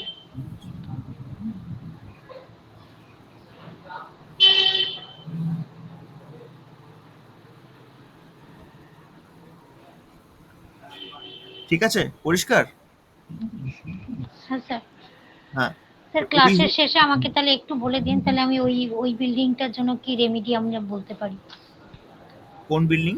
যে এখন কাজ, মানে আমি আপনাকে যে সমস্যাটা বললাম যে আমাদের দুবারির আর কি জামাই স্যার আমার একটা সমস্ত প্রশ্ন খুঁটি আছে। লাগিয়ে দিয়েছে, সেখানে কি আমরা কোনো রেমেডি আমরা দিতে পারবো? যে দেখুন, রেমেডি দেবার আমি আগে এখন বলতে ওটার, পারবো না যে না, রেমেডি কোন দেবার কোণা থেকে আগে, শুরু করেছে বা কিছু জানি না। হ্যাঁ বুঝে গেছি, রেমেডি দেওয়ার আগে সর্বপ্রথম যেটা লাগবে সেটা ড্রয়িং লাগবে। আগে দেখতে হবে যে কি অবস্থায় আচ্ছা পড়ে আছে। যতক্ষণ না ওটা দেখা যাচ্ছে যে কি অবস্থায় পড়ে আছে, ততক্ষণ কোনো রেমেডি দিয়ে কাজ হবে না, বা রেমেডি কি দেবো সেটাই বুঝতে পারবো না। আচ্ছা, সেটাই। দোতলা অবধি হয়ে গেছে, মানে ছাদ ঢালাই হয়ে গেছে। সে আর তো আর কি করে টাকা থাকবে, একটা মানুষের রিটায়ারমেন্টের যাবতীয় যা পুঁজি সব তো লাগিয়ে দিয়েছে, হুম। এরপরে তো আর থাকা সম্ভব না। হ্যাঁ, সোমবাবু বলুন, কিছু বলছিলেন। স্যার আমার একটা প্রশ্ন আছে, যে মনে করুন দেবতা বাস্তুর ক্ষেত্রে যখন এই ফাঁকা ল্যান্ডে আমরা দেবতা বাস্তু করছি, তো হুম। এরকম কোনো আমাদের কোনো কিছু যন্ত্র বা এরকম কিছু আছে যেটা থেকে বোঝা যায় যে ওই মাটিটা কি সঠিক, মানে হ্যাঁ, একটা উর্জাশীল যন্ত্র নাকি আছে। উর্জাশীল নয়? একটা আচ্ছা। যন্ত্র আছে যেটাকে এখন নতুন বেরিয়েছে, ওটাকে অরা স্ক্যানার বলা হয়। অরা স্ক্যানার, আচ্ছা। হ্যাঁ, অরা স্ক্যানার বলা হয়। তো ওটা আমিও এখনো কিনে উঠতে পারিনি, যদি আমি আমি কিনবো খুব শিগগিরই ওটা। আমি প্র্যাকটিক্যাল ক্লাসে আপনাদের দেখিয়েও দেবো ভিডিও করে যে ওটার ব্যবহার কিভাবে করতে হয়। তো অরা আচ্ছা। স্ক্যানার দিয়ে আমরা শুধুমাত্র ভূমির মাটির না, আমরা যে কোনো বস্তুর বা যে কোনো মানুষের অরাকে স্ক্যান করতে পারি, যে এটা ও ব্যক্তির অরাটা কেমন, পজিটিভ না নেগেটিভ, বা তার অরা বৃদ্ধি করতে গেলে কি করতে হবে। আচ্ছা। ঠিক আছে? আচ্ছা। আমাদের বডির মধ্যে না, 3 অরা রকমের স্ক্যানার অরা তো থাকে। অনেক রকম, দু ধরনের অ্যান্টেনা হয় আমি দেখেছি। হ্যালো। হ্যাঁ, ওর ভাগ আছে, স্যার, ভাগ আছে। অরা স্ক্যানারের ক্ষেত্রে হ্যাঁ, হ্যাঁ, হ্যাঁ, বলুন। হ্যাঁ, বলছি দু ধরনের আমি দেখেছি অরা স্ক্যানার। তো সেক্ষেত্রে কি ওই দু ধরনের স্ক্যানার দিয়ে কি জমি ওটাকে করে, বা আপনি যেটা বললেন যে ব্যক্তিকেও আমরা স্ক্যান করতে পারি, বা যেটা উচ্চাশীল কি হ্যাঁ, নেগেটিভ বা বিষয় পজিটিভটা দেখতে হচ্ছে পারি, তাই তো? এখন তো এই স্ক্যানারের বিভিন্ন রকম কোম্পানি বেরিয়ে গেছে, অনেকে ম্যানুফ্যাকচার করছে। আচ্ছা, আচ্ছা। যেমন গাড়ি, গাড়ি হ্যাঁ, যেরকম 4 অথেন্টিক চাকা, কোনটা বুঝবো আমরা? আমি বলছি, যেমন হ্যাঁ। গাড়ি 4 চাকা গাড়ি হয়, বিভিন্ন কোম্পানির হয়, হুম। বিভিন্ন রকম দেখতে হয়, কিন্তু তার কাজ একটাই, আচ্ছা। বহন করে নিয়ে যাওয়া, আর সেখানে 5 জন লোকই বসবে, ক্যাপাসিটি তার এটা। হুম, আর হুম, হুম। বিভিন্ন রকম কোম্পানির বিভিন্ন রকম ফিচার্স থাকে, ব্যাপারটা এটা। ঠিক তেমনি অরা স্ক্যানার একই হুম। রকমই হয়, একই রকমই তার ব্যাপার। কোম্পানি অনুযায়ী তার দামের পার্থক্য আছে, তাকে দেখতে আলাদা আলাদা হয়, তার ফিচার্স আলাদা আলাদা। আচ্ছা, আচ্ছা। না, আমি অরা স্ক্যানার যে দুটো দেখেছি, একটা যে স্কেল টাইপের, একটা ওই সামনেটা ওই আমরা দুটো ওই বলের মতন থাকে আর কি। হ্যাঁ, সেটা দিয়ে ঘোরে। যাই হোক, সেটা নিয়ে কথা না, কথা হচ্ছে যে আমাদের এই স্ক্যানার দিয়ে আমরা দেখতে পারি, বা আমি একটা দেখেছি যে শুধুমাত্র তামার দুটো পাত দিয়েও নাকি করা যায়। এটা কি সম্ভব? হ্যাঁ, তামার দুটো পাত দিয়ে করা যায়, কিন্তু ওটা খুব কঠিন একটা কাজ। আচ্ছা, তামার পাত আচ্ছা। দিয়ে কি, ওটা ব্যাপার হচ্ছে, তামা কি করে, তামার মধ্যে এমন একটা ক্ষমতা আছে যে এনার্জিকে ভাগ করে দিতে পারে। আমরা ও। অনেক ক্ষেত্রে তামার ব্যবহার করে থাকি, যেমন ধরুন একটা বাড়ির সঙ্গে খুব লাগোয়া কোনো সেপটিক ট্যাঙ্ক আছে, তো সেই হুম। সেপটিক ট্যাঙ্কের এনার্জি যখন বাস্তু করা হলো, দেখা গেল সেই সেপটিক ট্যাঙ্কের এনার্জি বাড়ির ভিতরে প্রবেশ করছে। তো তখন আমরা আচ্ছা। মাটির মধ্যে দিয়ে ওই সেপটিক ট্যাঙ্ক আর বাড়ির মাঝখান দিয়ে তামার তার দিয়ে দিই, যাতে করে এনার্জিটা মাঝখান থেকে কেটে যায়। আবার অনেক সময় ও। কিছু কিছু ল্যান্ড, কিছু কিছু জমি থাকে যেগুলোর একদিকটা খুব বাড়া হয়, আচ্ছা। হ্যাঁ, চারদিকটা লম্বাটে সমান, টাইপের। চারদিকটার সমান কিন্তু হুম। একদিকটা বাড়া, ওই বাড়াটাকে তখন কমাতে হুম। হয়। তখন ওই সমান করে নিয়ে ওখানে তামার তার দিয়ে দিলে ওই এনার্জিটা কেটে যায়, আলাদা হয়ে যায়। আচ্ছা। না, অনেককে আমি দেখেছি স্যার এটাও করতে, যে ওই বিভিন্ন রকম যন্ত্র মাটিতে ঢোকাতে, বা না, বিভিন্ন রকম বস্তু মাটিতে এইসবের, দিতে। হ্যাঁ, হ্যাঁ। এইসবের ফাঁদে পড়বেন না। ওরা পিরামিড নিচে আচ্ছা। গেঁথে দেয়, অনেক রকম রত্ন আছে হ্যাঁ। সেগুলো নিচে পুঁতে দেয়, এইসবের ফাঁদে পড়বেন না। এগুলো কিন্তু আহ, এক প্রকার, মানে বুঝতেই পারছেন। ব্যবসা। হ্যাঁ, ব্যবসা। ব্যবসা তো বটেই, ব্যবসা তো বটেই, কিন্তু আচ্ছা। এসব করে কোনো হ্যাঁ, লাভের লাভ কিছু হ্যাঁ, হয় না। এটা নিয়ে তো অনেক ব্যবসাই হচ্ছে, এটা নিয়ে তো অনেক রকমই ব্যবসা একদমই হচ্ছে। তাই। তো ওইসবের দিকে আমরা যাব না, ওটা একদমই হুম। মানে আচ্ছা। খুব ভালো জিনিস না। আরেকটা জিনিস আমরা জিজ্ঞেস করা, সেটা হচ্ছে বাস্তু দেবতা গঠনে যে পজিটিভ ঊর্জার দরকার হয়, হুম। সেটা কিভাবে ঠিক করা যায়? মানে আমি পজিটিভনেসটা এই বাস্তুর মধ্যে পাবো, সেটা আমি কিভাবে ঠিক করবো? মানে এরকম কিছু জিনিস আছে, যেমন আমি যেটা জানি যে অনেক সময় বাস্তুতে যদি নেগেটিভ ব্যাপার থাকে, বা সেই জমিটা মানে আমি দেবতা বাস্তু গঠনের কথাই বলছি, আমি কমপ্লিট বাস্তুর কথা বলছি না, ফাঁকা জমি। তো সেই ফাঁকা জমিটাতে অনেক সময় আমি দেখেছি অনেকে মুঙ্গা বা সাত দেবতা, মানে সাত জায়গার মাটি এনে ওই জায়গাটার মধ্যে দিয়ে সেই ঊর্জাটাকে, মানে ওই স্ক্যানার দিয়ে মেপে পজিটিভনেসটা আনা হচ্ছে। এটা কি সম্ভব? এটা কি না, করা যায়? এটা সম্ভব না। আচ্ছা, এটা এক প্রকার বোকা বানানো। আচ্ছা, আচ্ছা। এটা সম্ভব না। কেন সম্ভব না? তার কারণ হচ্ছে, আমার তো তত্ত্ব ডিসব্যালেন্স হয়েছে। তো আমার যখন তত্ত্ব ডিসব্যালেন্স হয়েছে, সেই তত্ত্বকে আমাকে তত্ত্বের মাধ্যম দিয়ে ঠিক করতে হবে। আমি এদিককার সেদিককার অন্য জায়গার মাটি নিয়ে এসে ফেলে দিয়ে স্ক্যান করে দেখিয়ে দিলাম, হবে না। এইবার ওটা দেখানো যায়, কখন দেখানো যায়? যন্ত্র তো কথা বলে না। কিভাবে বলবে? না, আমি যখন বহু জায়গার মাটি নিয়ে আসলাম, তো মাটির সঙ্গে সঙ্গে সেই জায়গার পজিটিভ, যদি সেই মাটিটা পজিটিভ জায়গার হয়, তো তার সঙ্গে পজিটিভ এনার্জিকে আমি নিয়ে আসলাম, নিয়ে এসে আমি সেই বাড়ির মধ্যে বিভিন্ন জায়গায় দিলাম, দিয়ে আমি স্ক্যান করলাম যে পজিটিভ দেখতে, হ্যাঁ পজিটিভ দেখতে পাবো। কতক্ষণের জন্য পাবো? 12 ঘন্টা বা 24 ঘন্টা। এইটুকু সময়ের জন্য আমার অর্ডারটা পজিটিভ হলো, সত্যিই হলো। কারণ দেখবেন একটা বাড়িতে যখন অশান্তি হচ্ছে বা কোনো ঝামেলা চলছে বা বহুদিন ধরে একটা ঝামেলা চলে আসছে, কিন্তু না সেই বাড়িতে ও ও গুরুদেব স্যার এসছে। ওরা, স্যার আমি যেটা দেখেছি, স্যার আপনাকে ইন্টারাপ্ট করছি একবার, স্যার আমি যেটা দেখেছি সেটা হচ্ছে যে মুঙ্গা গুঁড়ো, মানে মুঙ্গা গুঁড়ো প্লাস ওই 7 রকম মাটি এক একটা তামার কলসের মধ্যে দিয়ে 5টা কলস 5 দিকে বসিয়ে দিচ্ছে ওরা, ওতে কোনো লাভের লাভ হয় না। মাটি ঢুকি। না, ব্যাপারটা কি বলুন তো, আগেকার দিনের লোক পেরেক পুঁততো, এখন এটা এইসব পোতে, একটু আপগ্রেড হয়েছে আর কি, ব্যাপারটা এটা। বুঝেছি।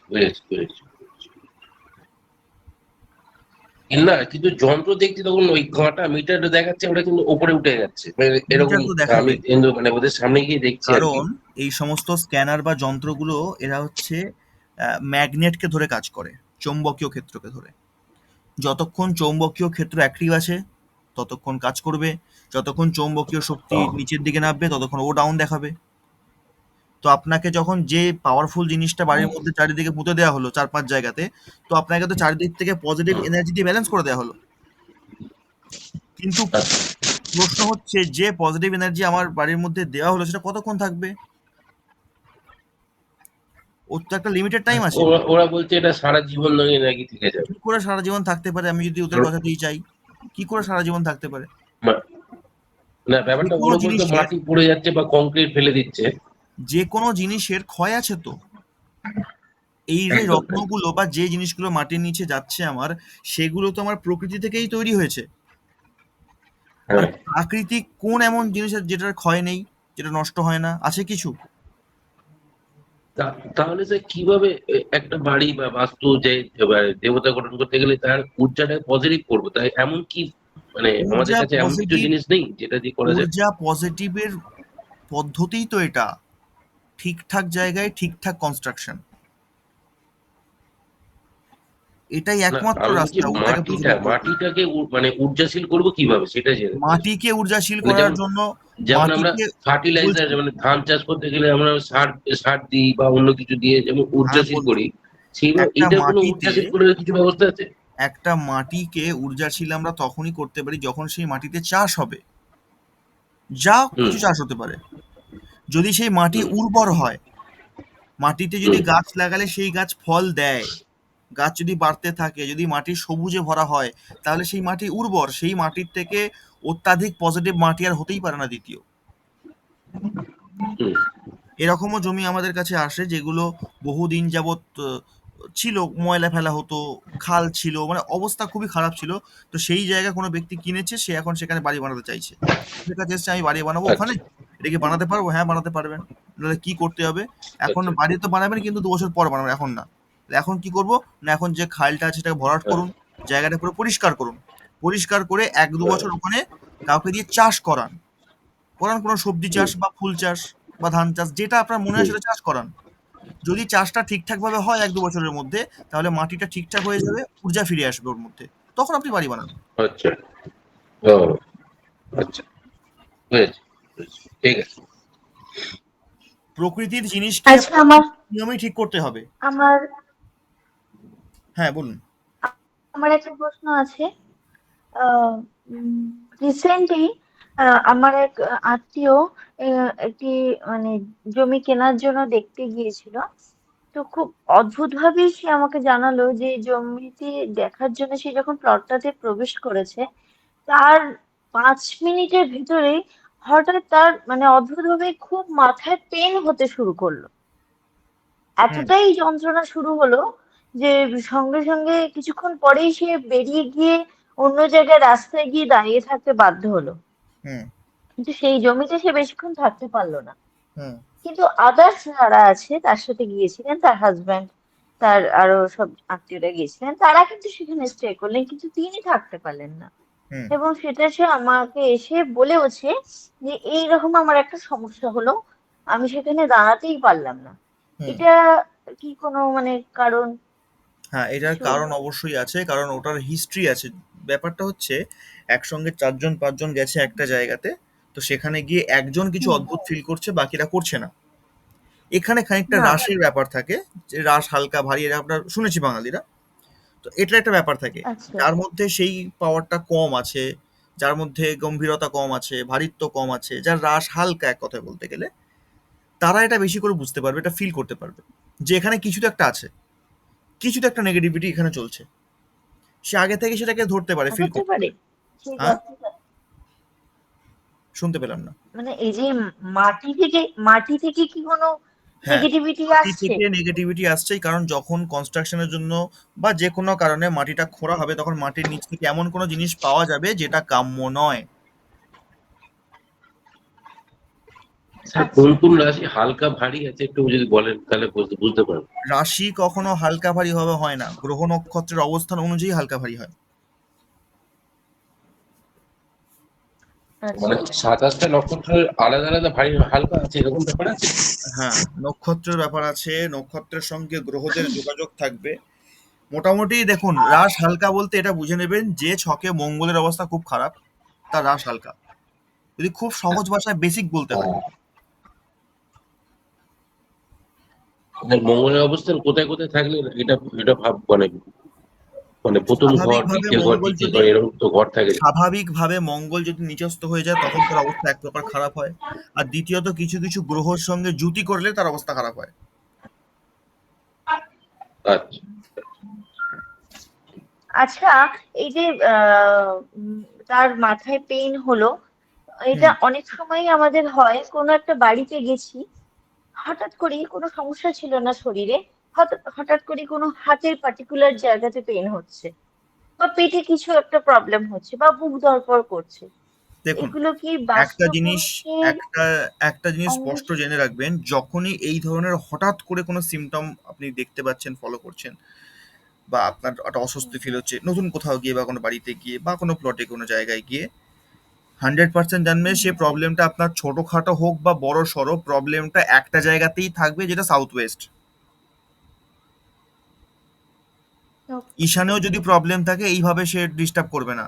ঈশানের প্রবলেম ধীরে ধীরে আসে, ইনস্ট্যান্ট আক্রমণ করে হঠাৎ করেই সাউথ ওয়েস্ট। আর যত অদ্ভুত ঘটনা, যত ভুতুড়ে ঘটনা, যেটা যুক্তি দিয়ে বোঝানো সম্ভব নয়, এই ধরনের ঘটনা, সব সাউথ ওয়েস্ট। মানে সেই বাড়িতে সাউথ ওয়েস্টের প্রবলেম? 100% থাকবেই।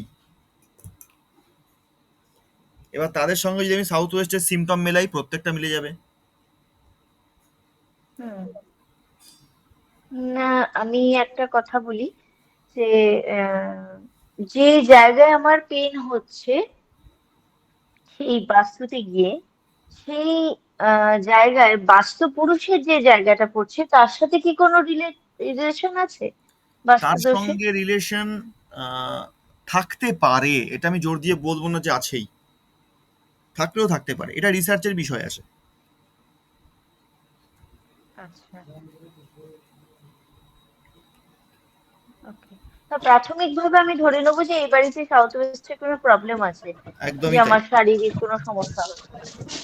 একদমই তাই। এই স্যার ধরনের ক্ষেত্রে দেবতা আমি বস্তুর ক্ষেত্রে সাউথ ওয়েস্ট থেকেই আসে এটা। স্যার বলবো হ্যাঁ, বলুন।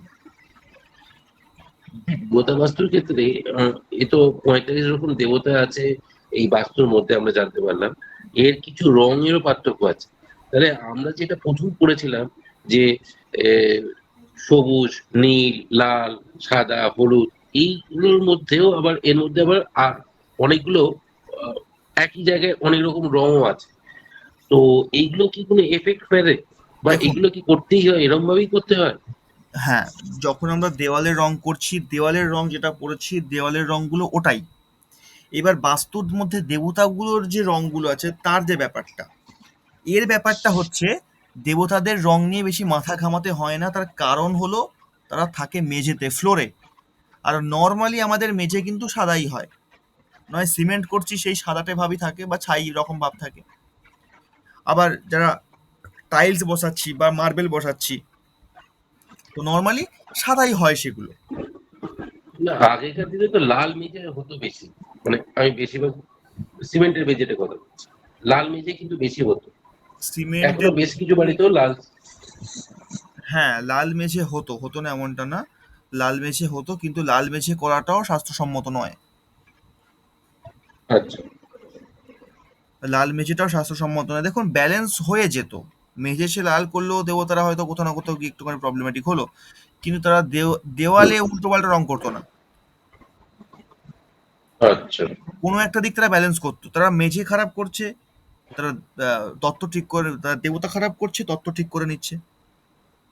আর আমরা এখন যেটা করছি, আচ্ছা। আমরা এখন দেবতাগুলোকে তো মোটামুটি ব্যালেন্সে রাখার চেষ্টা করছি, কিন্তু আমরা তত্ত্ব খারাপ করে ফেলছি। আবার কনস্ট্রাক্টেড হুম, এরিয়ার জন্য হুম। দেবতার থেকেও তত্ত্বের গুরুত্ব বেশি,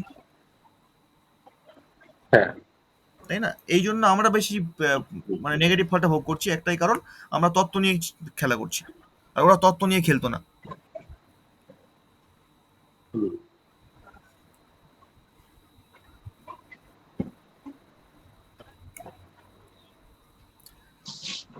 তারপর বলুন।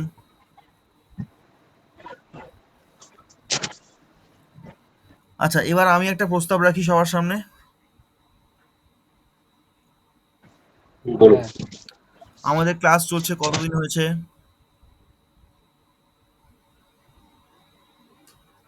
3 মাস। 3 মাস হয়ে গেছে।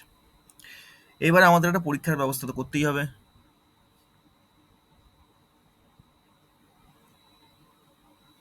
তাই তো?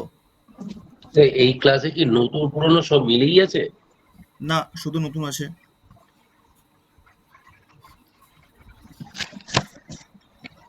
পুরানোদের ব্যাচ আপনি আলাদা। বলেছিলেন স্যার আমাদের মানে পরিচ্ছেদ 10 পর্যন্ত যাওয়ার পর নাকি পরীক্ষা হবে, সেটাই আমি জানতাম।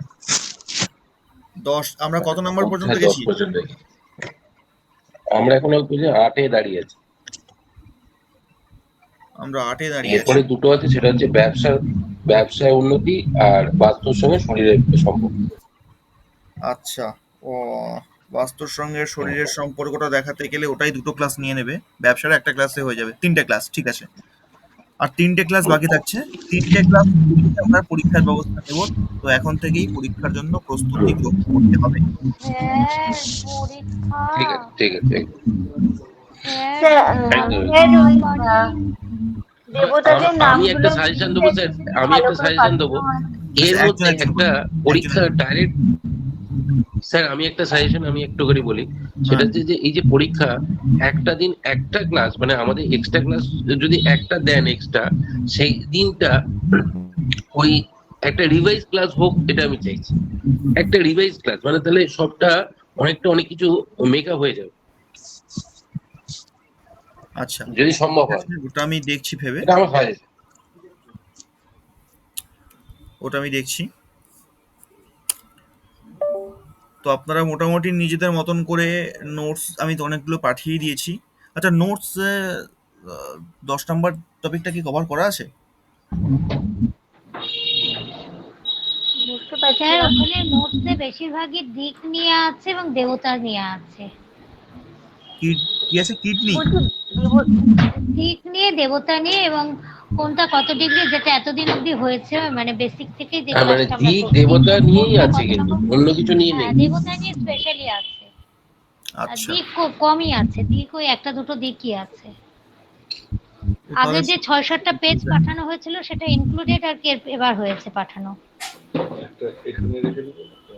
আচ্ছা, ঠিক বলছি আছে। দেবতাদের নামগুলো একটু ভালো করে যদি বাংলা স্পেলিং এ ঠিক করে লিখে পাঠানো হয় খুব উপকার হয়।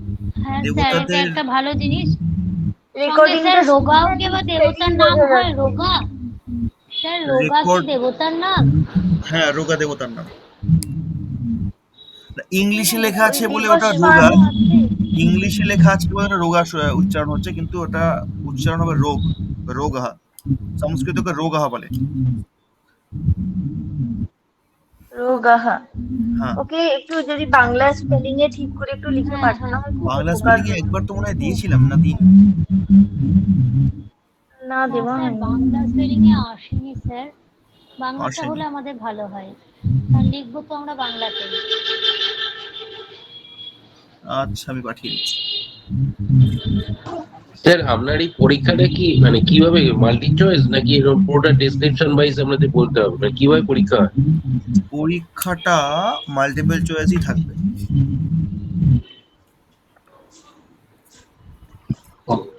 তো কতক্ষণ থাকে স্যার টাইম? 1 ঘন্টা।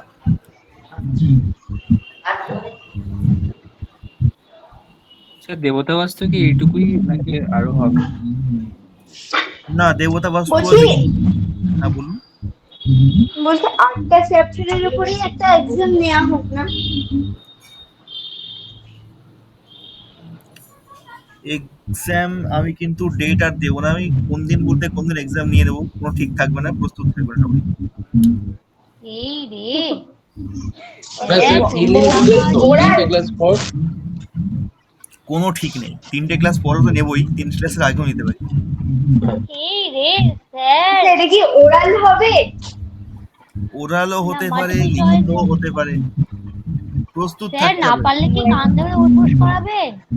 স্যার না পারলে তাহলে কান ধরে উঠবোস হবে না? হ্যাঁ ক্লাস মার্চ করে দেবেন না তো স্যার? হেভি চাপে হয়ে গেছি, হেভি চাপে চাপে ক্লাস পড়ে কিন্তু গেছি। মার্চ করে দিলে মুশকিল হয়ে যাবে। না না, মার্চ করবো না এক্ষুনি, নেক্সট যে এক্সামটা নেবো তাতে মার্চ করে দেবো। কারণ ওরা এটা কিন্তু আর কি অনেকটা এগিয়ে আছে। হ্যাঁ, ওরা তো পুরোনো ব্যাচে, অনেকটা এগিয়ে আছে। হ্যাঁ ওইটাই বলছি, অনেকটা এগিয়ে আছে ওরা। না, ওদের সঙ্গে আপনাদের চিন্তা নেই।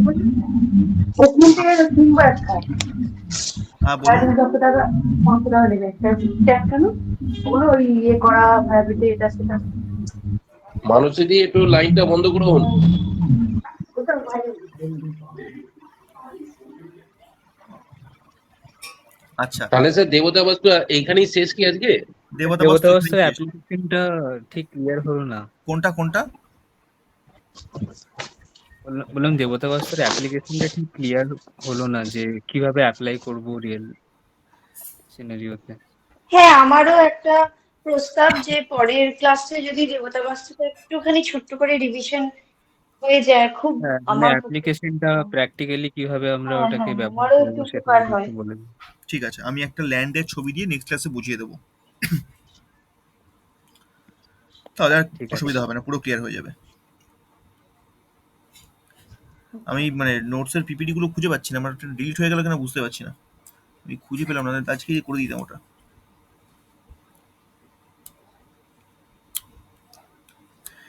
তো ঠিক আছে, সকলে প্রস্তুত থাকবেন, একটু হ্যাঁ স্যার, পড়াশোনা এই যে করুন। ওরা স্ক্যানারটা ঠিক আছে দেখলাম স্যার, এটা 18-19 হাজার টাকা দাম, প্রচুর দাম তো। হ্যাঁ, ওগুলোর দাম প্রচুর, যার জন্য আমিও কিনে নিচ্ছে করে এখন পর্যন্ত, তবে ইচ্ছে আছে কিনবো, কিনলে আপনাদের ভালো করে বুঝিয়ে দেবো কিভাবে ওটা ব্যবহার করতে হয়, তার প্রসেস কি আছে। স্যার একটা জিনিস না একটু এটা আমাকে স্যার ক্লিয়ার বিভিন্ন করে রকম দিন। কোম্পানি বিভিন্ন রকম দাম আছে স্যার। হ্যাঁ হ্যাঁ, হ্যাঁ অনেকগুলো দামেরই দেখলাম, অনেকগুলো দামের দেখলাম। স্যার ওরা বলতে আমরা প্র্যাকটিক্যালি কি বোঝাই? এত ওরা শুনি, এত শুনি ভেতরের আর কি, কি করে ওরা বুঝবো বলতে ওরা ব্যাপারটা কি? কাউরি ওরা ব্যাপারটা এক কথায় বলতে ঊর্জা গেলে শক্তি কি তো বলে। হ্যাঁ ঊর্জা শক্তি কি? ঊর্জাকে অরা বলা হয়। প্রত্যেকটা বস্তুর একটা নিজস্ব ঊর্জা থাকে, একটা নিজস্ব বলয় থাকে। বলে না যে দেখেন পৃথিবীর, দেখবেন যখন বৈজ্ঞানিকরা দেখায় বা আমরা যখন ভূগোলে পড়েছি যে পৃথিবী যে ঘুরছে, পৃথিবীর চারপাশে একটা বলয় আছে, আছে না? খুব সূক্ষ্ম রূপে সেই বলয়টা হচ্ছে পৃথিবীর অরা। যেটা কি ওই তেমনি ম্যাগনেটিক ব্যাপারটাকে কি ওরা? হ্যাঁ, ম্যাগনেটিক ফিল্ড ম্যাগনেটিক ফিল্ড। তো হ্যাঁ। আমাদের মানুষদেরও আচ্ছা। প্রত্যেকের একটা নিজস্ব ম্যাগনেটিক ফিল্ড থাকে, একটা অরা থাকে। যে অরাটার দ্বারাই কিন্তু আমরা একে অপরকে দেখি মানে কাউকে একজনকে দেখলাম, দূর থেকেই দেখছি, কিন্তু তার প্রতি একটা আকর্ষণ বোধ হচ্ছে বা দেখতে খুব ভালো লাগছে, তো একে সেটা মনে হচ্ছে কি দেখতে থাকি। বা একজন ব্যক্তি মঞ্চে উঠেছে, মঞ্চে উঠে অনেক ব্যক্তি আছে কিন্তু সে সবার দৃষ্টি আকর্ষণ করে রেখে দিয়েছে, এর মানে হচ্ছে ওর অরাটা খুব বেশি, খুব পজিটিভ। এগুলো খালি চোখে দেখা যায় নাকি?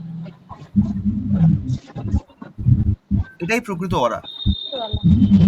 তো এটাকেই স্ক্যান করা হয়। এবার আমিও সঠিকভাবে বলতে পারছি না যে অরা স্ক্যানারটা আদৌ কতটা যুক্তিযুক্ত বা আদৌ সে কতটা কি স্ক্যান করতে পারে, যেহেতু আমি নিজে ব্যবহার করিনি।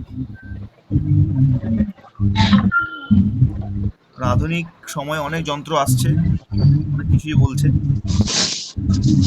তো যতক্ষণ না সেটাকে যারা ব্যবহার মনে করছে স্যার, ঋষি বা যারা যোগী ক্যাটাগরি তাদের মধ্যে পজিটিভ অর্ডারটা অনেক বেশি থাকে, কারণ হ্যাঁ, সে তারা তো অবশ্যই আমাদেরকে দেখেই অনেকটা আন্দাজ করে নেন যে অবশ্যই একদমই সঠিক। একদম।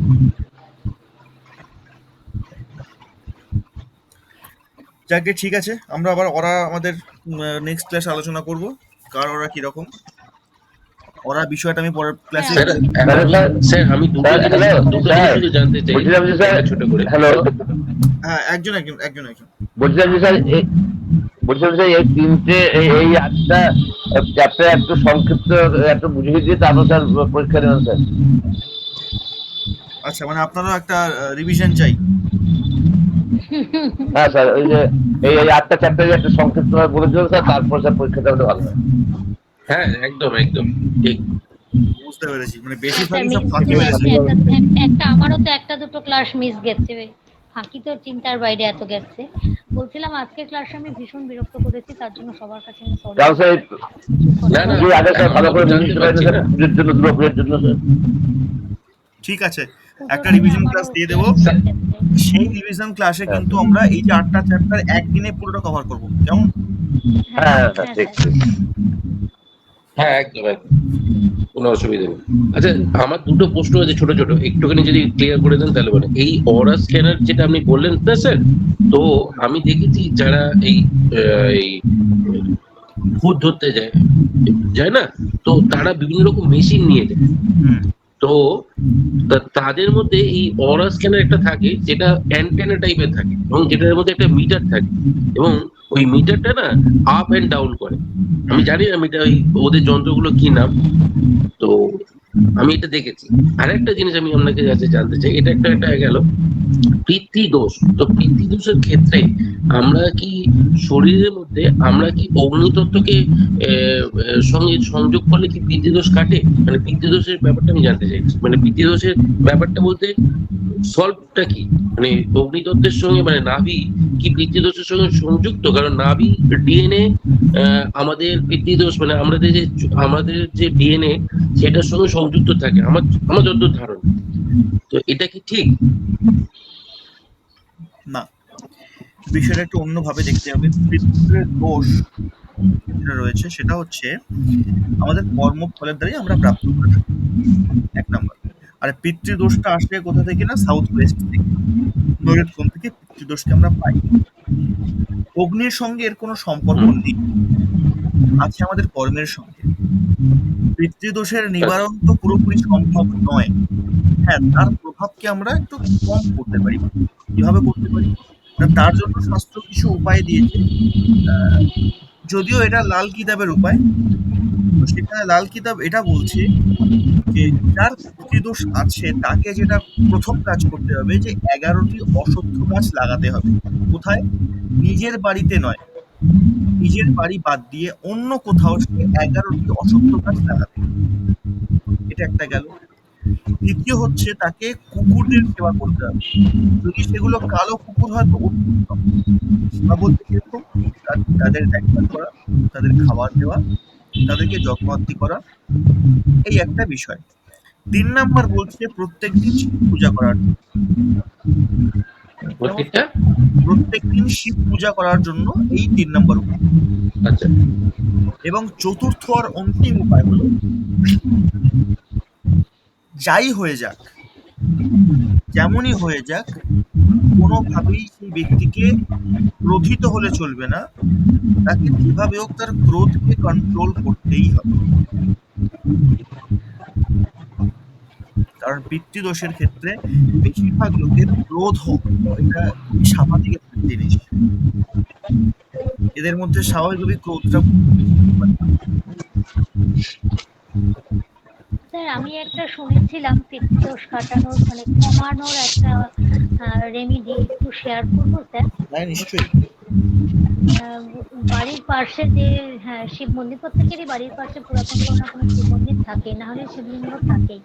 মানে অমাবস্যা যদি সোমবার দিন হয়, সন্ধ্যার পরে ঘিয়ের প্রদীপ এবং তাতে বেশ কিছুটা কালো তিল দিয়ে সেই প্রদীপটা শিব মন্দিরে জ্বালিয়ে দিয়ে চলে আসার নিয়ম আছে। সেটা মোটামুটি ওরকম 8টা 9টা রাতে একটু রাতে, একেবারেই মানে ব্রহ্ম মুহূর্তে নয়, ব্রহ্ম মুহূর্ত ক্রস করে। তখন ওটা আর কি জ্বালিয়ে দিয়ে কোনো রকম কোনো প্রত্যাশা না করে, কোনো রকম ঠাকুরের কাছে কোনো কিছু না চেয়ে একেবারে নিঃস্বার্থভাবে হুম। সেটা জ্বালিয়ে দিয়ে চলে আসা। হ্যাঁ, এরকম এইটুকুটা উপায় আছে, শুনেছিলাম। অবশ্যই আছে। এটাতে এরকমও বলা হয় পুণ্যটা পিতৃদোষ কমে। কাটানোর জন্য যদি আমরা বছরে একবার হলেও কাল ভৈরবের পূজা করতে পারি, সেটা অতি উত্তম হয়। কাল কারণ কাল ভৈরবই এমন একটা দেবতা যে রাহুকে সম্পূর্ণ বশ করতে পারে।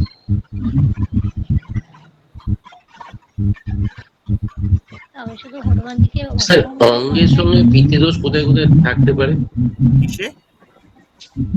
অঙ্গে মানে আমাদের শরীরে পিতৃদোষ কোথায় থাকতে পারে, বা আমরা যদি চার্টে দেখি কোনটা আমরা পিতৃদোষ হিসেবে ধরবো, মানে কোথায় কি চাটের থাকলে ক্ষেত্রে পিতৃদোষ হয়? পিতৃদোষ, চাটের ক্ষেত্রে পিতৃদোষ ধরবো যদি রাহুর অবস্থান পঞ্চমে বা অষ্টমে হয়। যদি রাহু কোনোভাবে রবির সঙ্গে একত্রিত হয়ে একই ঘরে বসে থাকে, যদি রাহু রবির নক্ষত্রে, রবি রাহুর নক্ষত্রে এক্সচেঞ্জ হয়, তখনই পিতৃদোষ আসবে। হ্যাঁ, রাহু যদি মনে করুন সিংহ লগ্নে বসে আছে, সেক্ষেত্রে পিতৃদোষ হয়? না, সিংহ লগ্নে থাকে না, যদি কোনোভাবে রবির নক্ষত্রে গিয়ে বসে তখন হবে। রবি নক্ষত্র মানে কোনটা? রবির নক্ষত্র কোনগুলো? না, আমি বলছি সিংহ, সিংহ লগ্নে মানে সিংহ রাশিতে বসে আছে, লগ্ন বলাটা ভুল, রাশিতে সিংহ রাশিতে বসে আছে, তো সে সেক্ষেত্রে কি লগ্নে হোক রাহু? বা রাশিতে হোক, রা- রাশির সঙ্গে কোনো সম্পর্ক নেই। ও আচ্ছা। আচ্ছা।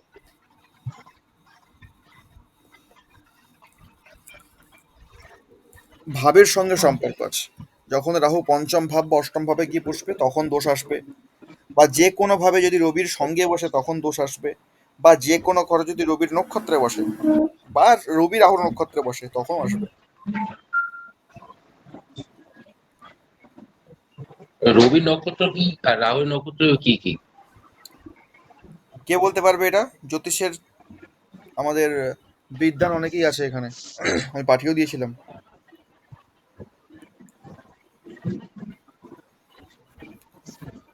রবির নক্ষত্র কোন কোনগুলো? তিনটে তো জানি, মানে তিনটে তিনটে করে হয় এইটুকুনি জানি, 27টা নক্ষত্র ভাগ হয়েছে। এর মধ্যে আবার ডিগ্রি ফিগ্রি আছে, মানে এইটুকুনি জানি, এরপরে জানি না। সুপ্রিয় বাবু, এবার তো স্যার ছাড়বো না, মনে ও, পড়ছে এখানে না। জ্যোতিষ আছে? এবার তো ছাড়বো না। স্যার আর কে কৃত্তিকা ছিল? উত্তর ফাল্গুনি উত্তর আর কে ছিল? আষাঢ়া। শোনাই গেল না, শোনা গেল না, একটু কৃত্তিকা আস্তে এবং উত্তর জোরে বলতে ফাল্গুনি হবে। উত্তর আষাঢ়া। আবার বলুন। কৃত্তিকা, কৃত্তিকা কৃত্তিকা, উত্তর ফাল্গুনি ফাল্গুনি, আরেকটা একটা মনে হয় উত্তর আষাঢ়া। উত্তর আষাঢ়। স্যার ঠিক বললো? ওনাকে জিজ্ঞাসা করুন ঠিক বলেছি কিনা। আমি কি করে, উনি তো বলছেন, আমি জানি না। না, মনে হচ্ছে কোনো গল্প আর শুনলাম। কেউ নেই সুপ্রিয়বাবু ছাড়া? সব চলে গেল, জ্যোতিষের কথা উঠতেই চলে গেল। হ্যাঁ উত্তর আষাঢ়া, উত্তর আষাঢ়া, ঠিকই বলেছি। তাহলে কৃত্তিকা, উত্তর ফাল্গুনি, উত্তর সরা। উত্তরা ওরা সারা। সারা। সরা, আচ্ছা, উত্তর আষাঢ়। স্যার, কৃত্তিকা উত্তর আসলে আর রাহু? রাহু কি হবে? বলুন বলুন বলুন, রাহু কি হবে? রাহু নক্ষত্র কি? আর্দ্রা, রাহু আর্দ্রা তিনটে, শতভিষা আর সাথী। সাথী, সাথী আর সপ্তবিশা। সাথী শতভিষা আর্দ্রা। সাথী, আদ্রা, সাথী, শতভিষা, সপ্তবিশা। আর্দ্রা। আদ্রা, আদ্রা। সাথী, আচ্ছা, ওটা আদ্রা, আদ্রা নয়, সাথী, আদ্রা। শতভিষা, আর্দ্রা, আর্দ্রা, আচ্ছা, আর্দ্রা। আর্দ্রা। দয় রেপ রফলা আকার।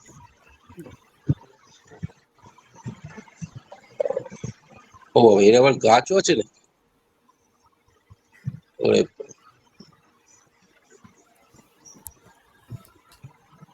বাহ। বেশ জানা গেল।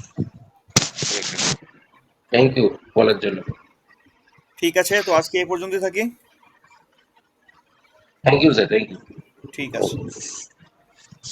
স্যার আপনাকে আমি একবার ফোন করবো, আজকে করবো না কালকে সকালে করবো? আহ, আপনি আগামীকালকেই করুন। ঠিক হ্যাঁ, আছে, আমি ঠিক আছে, আমি ওকে। করবো একবার।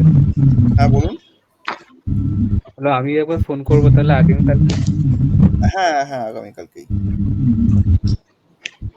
ঠিক আছে। Sir good night dispose sir. ছিল। Good night sir. ঠিক আছে, আজকে এ পর্যন্তই থাকছে। কেমন? ওকে। সকলে ভালো থাকবেন, আবার পরের ক্লাসে দেখা হবে। ক্লাসে দেখা হবে না পরীক্ষায় দেখা হবে জানি না, কিন্তু দেখা হবে। শুভরাত্রি। আচ্ছা, পরের মঙ্গলবারটা কালী পুজো, সেদিন কি হবে? ও কালী পুজো, তাহলে ক্লাস অফ থাকবে। আচ্ছা।